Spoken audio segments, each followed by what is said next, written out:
நாம் இன்னைக்கு பச்சை கத்திரிக்காய் வச்சு கடையில் தான் பண்ண போகிறோம். கடையில் பண்ணுறதுக்கு 5 பச்சை கத்திரிக்காவை கட் பண்ணி தண்ணியில் போட்டு வச்சுருக்கேன். இப்போ கத்திரிக்காய் குக்கரில் சேர்த்துக்கலாம்.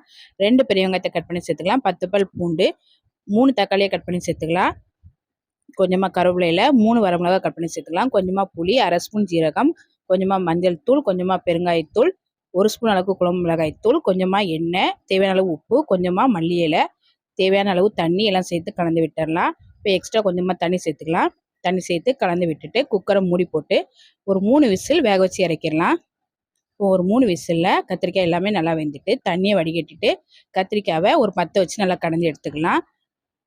இப்போ வடிகட்டி வச்சு தண்ணியை சேர்த்து கலந்துட்டு தனியாக எடுத்து வச்சிடலாம். இப்போ அடுப்பில் கடாய் வச்சு எண்ணெய் ஊற்றிருக்கேன். எண்ணெய் சூடானது கடுகு, உளுத்தம்பருப்பு, கருவேப்பிலை சேர்த்துக்கலாம். இப்போ இது கூட ஒரு 1/2 ஸ்பூன் அளவுக்கு மிளகாய் தூள் சேர்த்து கலந்து விட்டுடலாம். இப்போ இது கூட கத்திரிக்காய் கடையில் சேர்த்துக்கலாம். கத்திரிக்காய் கடையில் சேர்த்து கலந்து விட்டு ஒரு 3 நிமிஷத்துக்கு நல்லா வேக வச்சிடலாம்.